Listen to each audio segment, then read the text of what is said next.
يا بوي. هي بكام الكيسه دي؟ 14300. البروسيسور بتاعها ايه؟ لا يعني ال 40 90 ده خد بالك اللي انا عندي في البيت منه 4 مثلا تمام. بهزر والله العظيم، انا معايا 30 50. السلام عليكم واهلا وسهلا بيكم في فيديو جديد وحلقه جديده على القناه بتاعتنا. لو انت لسه ما تعرفش فاحنا جبنا كاميرا جديده الا وهي سوني زي في اي 10. قول لي مبروك في الكومنتات. وبما اني جبت كاميرا جديده فانا حابب اعمل نوع جديد من المحتوى على القناه الا وهو الفلوج. انا عايز اعمل تجميع، بس التجميعه دي مش هتبقى زي اي تجميعه عملناها قبل كده. التجميعه دي هتتقسم لجزئين. اول جزء اللي هو الفيديو اللي انت بتتفرج عليه دلوقتي ده هيكون فلوج، هاخدك كده بالكاميرا ونروح معرض مول البستان، نتفرج على المعرض مع بعض ونشوف ايه الفرايتي اللي موجوده، وممكن نعمل تجميع مع بعض عامله ازاي. بعد لما نختار التجميعه ونظبط كل حاجه هبدا اخد القطع وارجع تاني على السيت اب الجميل ده. وفي الفيديو التاني بقى هنبلد القطع مع بعض وهنعمل بنش مارك جميل ونشوف التجميعه دي هتكون مناسبه ليك ولا لا. فيلا بقى انزل دلوقتي اعمل لي لايك واعمل سبسكرايب وقول لي في الكومنتات ايه رايك في الكواليتي، ويلا بينا نروح مول البستان. طيب احنا دلوقتي رايحين مول البستان.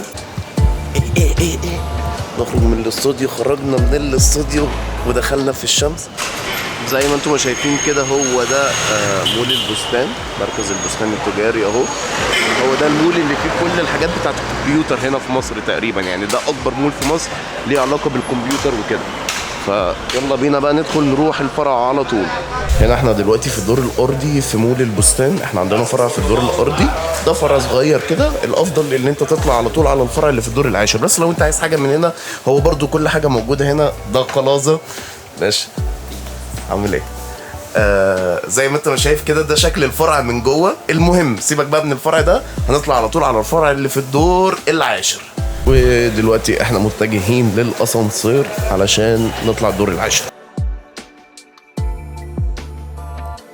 احنا دلوقتي في الدور العاشر قدام سيجما، المعرض بتاع سيجما. تعالوا بقى اوريكم بالمره المعرض عامل ازاي، وندخل جوه المعرض نوريكم السكشنز اللي موجوده وكم البضاعه ما شاء الله الرهيب اللي موجود جوه.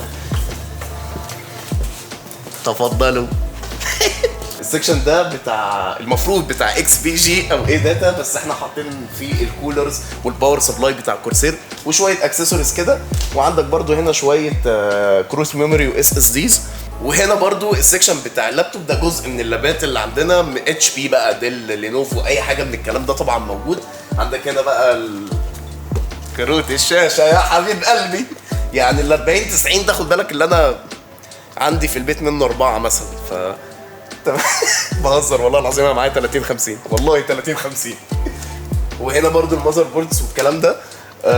غير بقى البروسيسورات والسكشن بتاع ريبابليك اوف جيمرز اللي هو السكشن بتاع ايسوس.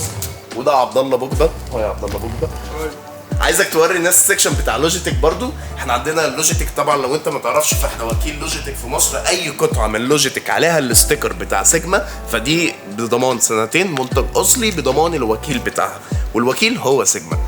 فعندنا الجيمنج وعندنا البيزنس بتاع لوجيتك. وهنا احنا بنسد الجابس بشاشات الاوديسي جي 9 كاجوال، يعني عادي.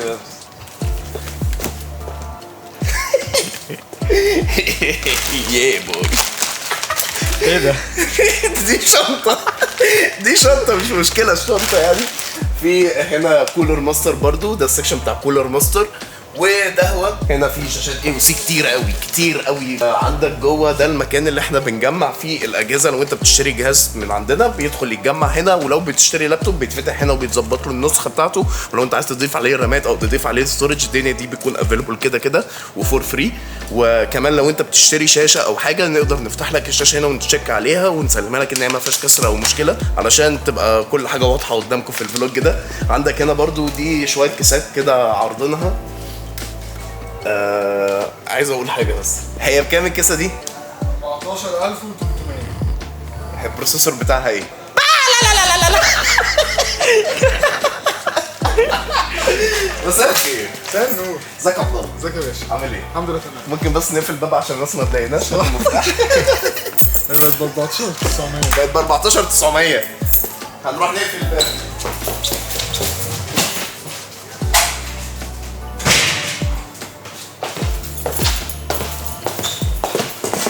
مساء الخيرات. مساء النور. احنا جبنا كاميرا جديده. الف مبروك. عايزين نعمله تجميع علشان بقالنا كتير قوي ما نزلناش تجميع. نعمل تجميع. في مواصفات معينه جايه عليها؟ بص احنا مش هنحاور، احنا اتناقشنا في الموضوع. والله احنا نقلنا من انتل لاي ام دي، كنا هناخد انتل اي 5 جيل 12 بس وصلنا في الاخر ان احنا هناخد ال 7500 اف. ناخد بروسيسور اي ام دي 7500 اف. ال 7500 اف ده تري بيجي من غير كرتونه، بيجي معاه الفانه بتاعته الستوك. احنا كده هنغير الستوك كولر. ده لازم. هو المفروض الناس بتقول ان ال 7500 اف ده اقوى من الاي 5 ال 13400 اف، فاحنا هنشوف الكلام ده اصلا حقيقي ولا لا. انا ما اعرفش ولسه ما جربتش اي حاجه. البورده عايز بورده اقتصاديه ولا واحده شقيه؟ عايز واحده شقيه. يبقى علينا على البي 650 الاسوس تاف اي. دي حاجه احنا مش قايلينها مع بعض. لا خالص. هناخد البي 650 ماشي. بس بص هو كان عندنا اوبشن من الاثنين، يا اما ناخد البي 650 الاس ستاف دي بكام؟ 7850، يا اما ناخد البي 650 الدي اس 3 اتش. طب ما ناخدش ليه البي 660؟ ناخد البي 660 مش مشكله ونحط نفس السوكت مفيش مشكله. هو كان العائق اصلا قبل كده ان البروسيسور الام دي فيه سنون والانتل ما بقاش فيه سنون، هم شالوا سنون من كله فكله بيشتغل على كله. طبعا انا بحور. المهم هناخد الرام دي دي ار 5 كده اي بورده بتاعت رايزن الجيل السابع اللي هو 7000 وكذا كلهم دي دي ار 5. البروسيسور ده مش بيسبورت دي دي ار 4 اصلا ومفيش بورده ليه دي دي ار 4. كده بقى هنروح على الرامات الباتريوت 2 في 8 اللي هي الفينوم 5200 هرتز. دي بقد ايه؟ دي سعرها 3250.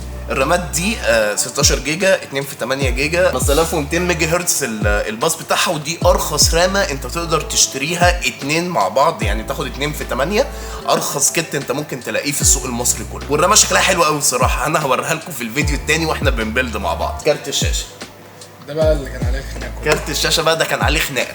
بص يا سيدي احنا قررنا اللي احنا ناخد 3050. انا كنت عامل البيلد دي على انتل اي 5 جيل 12 و3050، بس قلت ما هو الناس كلها الناس كلها عرفت الاي 5 الجيل ال 12 وعرفت ال 3050 واداؤه عامل ازاي، ففكرنا شويه قلنا ناخد ال 3060 ال 8 جيجا. فبعد كده راح بوجبا طلع قال لك لا ناخد ال 4060. انا شفت الريفيوز، بص هو الكارت ده كويس بس انا شفت اكتر من حد بيطلع يشتم في الكارت، فانا على اي اساس هاخد الكارت اروح اعمل له ريفيو؟ ليه؟ خلاص بقى ننقل بقى لل 3060 تي اي.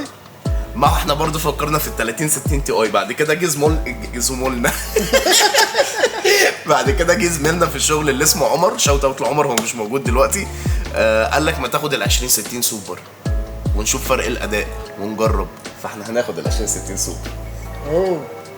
هو كنا هناخد ال 3060 تي اي بس انا لما فكرت فيها خلينا ناخد ال 2060 سوبر هو كده ونشوف نشغله على 2K ونشوف الدنيا معاها تبقى تمام اصلا ولا لا. ال 2060 سوبر النسخه 8 جيجا الاس اس دي ولا نقول الهارد اس اس دي؟ سلام. مقلب. هناخد اس اس دي 1 تيرا جين 3 عادي جدا بس هناخده M.2 NVMe. عندنا ليكزر وعندنا كروشر. هناخد الليكزر. هناخد الليكزر اللي هو هيبقى عامل 1950. ليه هناخد الليكزر؟ عشان ارخص. بالظبط مش اكتر من كده. معلي صوتك شويه. عشان ارخص. بالظبط مش اكتر من كده. عشان ارخص لا. طيب الكيس يا صديقي هناخد اللي هي انا اشرح لك في حته كيس كده قمر جايه جيم دياز. بص احنا عارضينها هناك. ايوه انا اللي عارضها الصبح. بصوا احنا عندنا اوبشن من الاثنين دول. بص اولا الكيستين دول من شركه جام دياز، اللي عاجبني فيهم ان البراند ده فعلا عامل كيسات جامده قوي. دي كيسه من جام دياز انا ما شفتش بيلد كواليتي في البادجت بتاعتها احلى منها، ولما جيت اشوف الكيس دي لقيتها فعلا كيسه بريميوم. هي طبعا في الميد رينج او اللو ميد رينج كمان، مش الميد رينج لان هي بتيجي بباور سبلاي 600 واط واربع مراوح ادريسبل ار جي بي. الكيسه شكلها حلو قوي والاير فلو انا اعتقد ان هو هيكون كويس. انا لسه ما جربتش اي حاجه في الكيس، فعندنا شكل من الاثنين دول. انا بحب الشكل ده الصراحه اكتر من الشكل ده، فاحنا هناخد الاورا جام دياز اورا جي 1 صح؟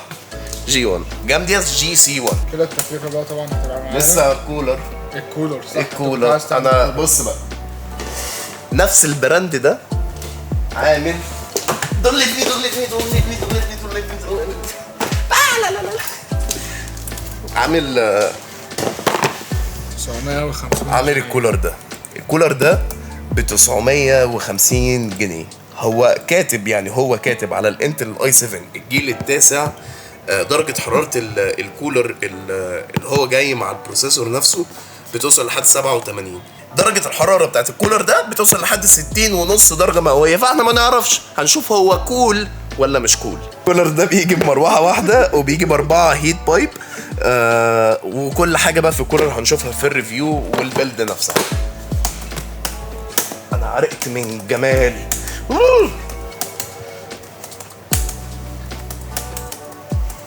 يا سلام، احسب يا حسابة. 37650 جنيه. وعشان خاطري 38000. بالله عليك بالله عليك، ده انا جاي لك من على اليوتيوب. يا نهار، جاي من تبع احمد عارف؟ لا طيب خلاص، يبقى كده نعمل خصم. شيل 300.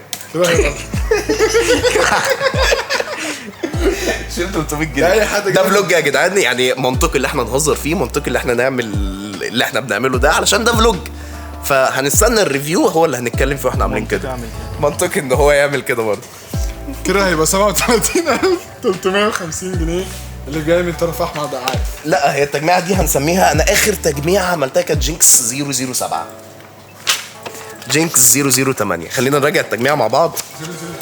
009 جينكس 009. بص يا سيدي، بص يا صديقي، اول حاجه اخدناها البورده بي 650 ام ايسوس طف اي، سعرها 7850 جنيه. خدنا البروسيسور اللي اسمه رايزن 5 7500 اف، وكانت غريبه جدا من اي ام دي اللي هي تحط اف في البروسيسور بتاعها. البروسيسور ده بيجي تري ومع الفانه بتاعته، سعرهم 8000 جنيه. رامات 16 جيجا 2 في 8 باتري فينوم 5200 ميجا هرتز ب 3250 جنيه. 2060 سوبر النسخه 8 جيجا كلرفول بتيجي بمروحتين، وكلرفول ده انا هكلمكم عليه شويه حلوين قوي، ب 13100 جنيه. اس اس دي 1 تيرا ام دوت 2 ان في ام اي ليكزر اسمه ان ام 620 ب 1950 جنيه. كيسه اللي اسمها جامدياز اللي احنا وريناها لكم باور 600 واط ب 2500 جنيه، والباور ده 80 بلس وايت. بالنسبه للكولر اللي انا لسه موريها لكم جامدياز برضو سعره 1000 جنيه. توتال التجميعه دي كان 37650. لما تنزل ان شاء الله هيبقى سعرها 37350. وهنشوف بقى في الفيديو الجاي هل التجميعه دي فعلا تستحق الشراء ولا لا. سلام.